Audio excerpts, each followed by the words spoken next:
Welcome, everybody.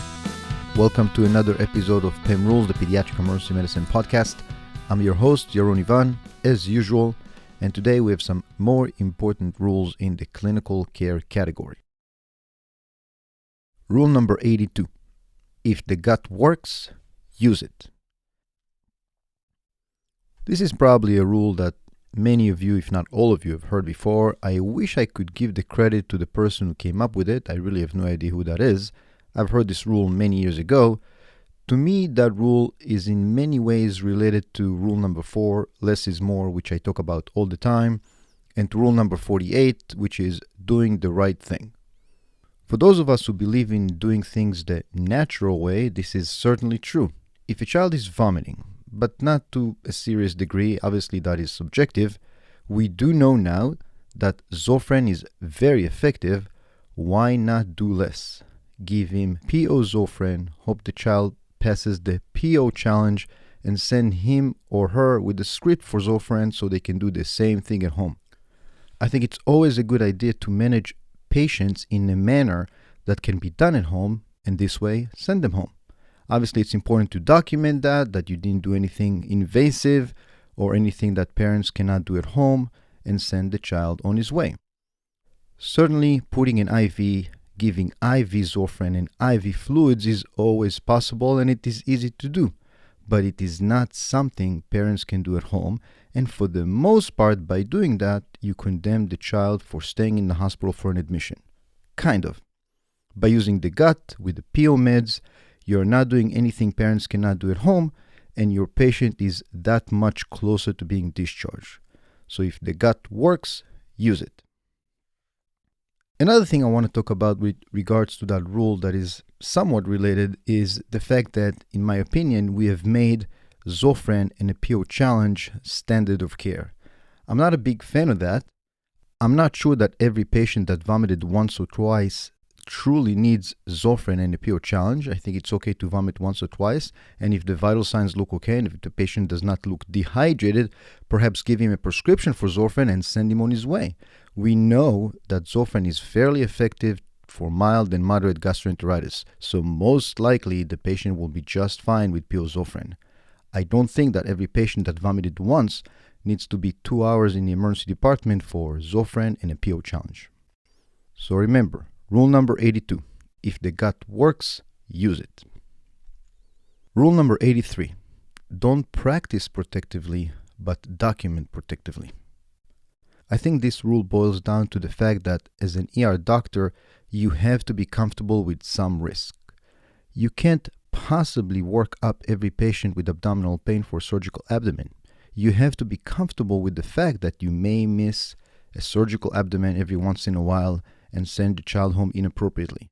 Hopefully you gave the right education to the parents and the right anticipatory guidance, and the parents will come back if things get worse. But it's impossible to work up every patient just because the chief complaint may represent something serious or surgical. You have to be comfortable with the risk that you may miss appendicitis. If every child you see with a fever gets a full workup, that is going to be a lot of scary leukocytosis, a lot of false positive blood cultures, and just a lot of testing, a lot of money, a lot of time. I'm not sure that is the right thing for the patient. As usual, I'd like to demonstrate this rule with a story. So just a few weeks ago, I had a patient in the pediatric emergency department that was just over 2 months of age. She was a normal, healthy female with no significant perinatal history. The chief complaint was fever. To our surprise, when she came to the ER, her vital signs were normal. She breastfed just now, according to the parents, and the parents really had no other complaints.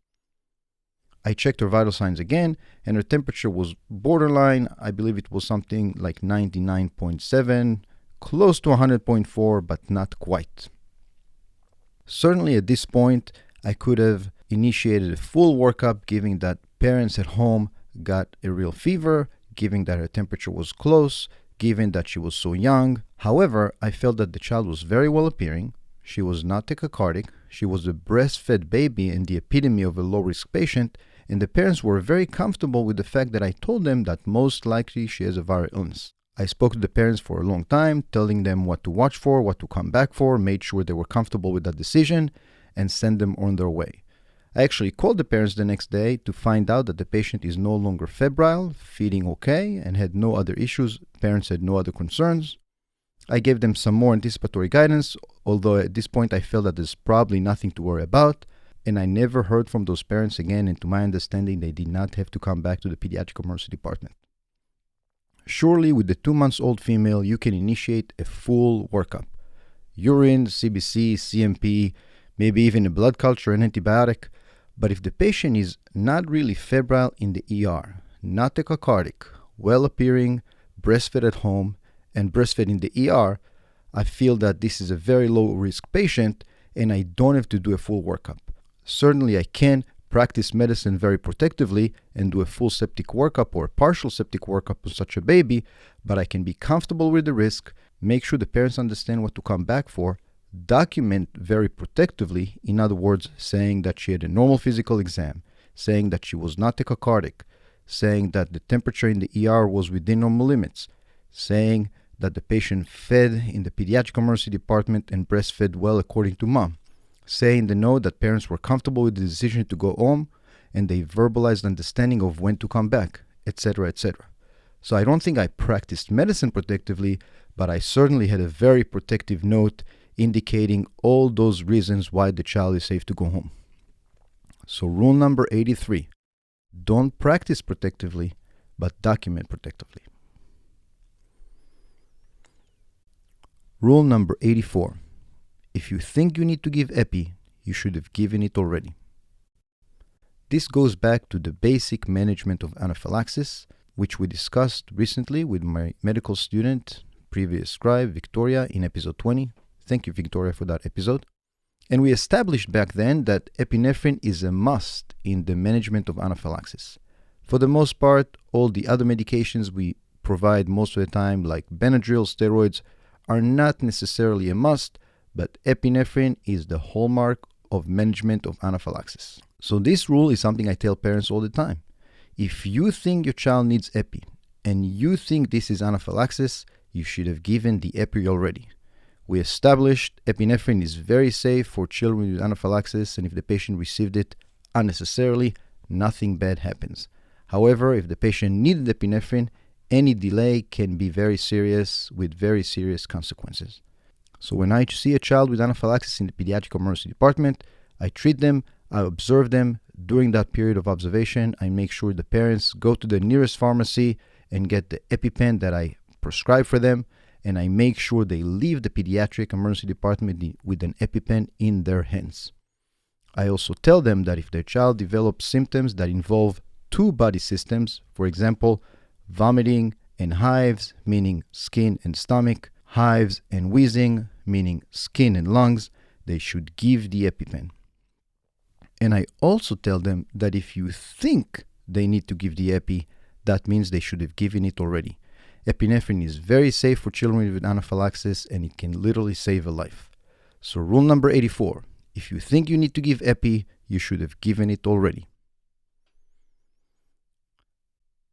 And that is all for today, guys. Thank you very much for listening. I appreciate it. Please check out penrule.com. Let's review what we learned. Rule number 82. If the gut works, use it. Patient with vomiting who can tolerate PO, give him PO Zofran, do a PO challenge, and send the child home with similar management at home. Rule number 83. Don't practice protectively, but document protectively. Not every patient needs a full workup. Spend a few minutes with the patient with anticipatory guidance.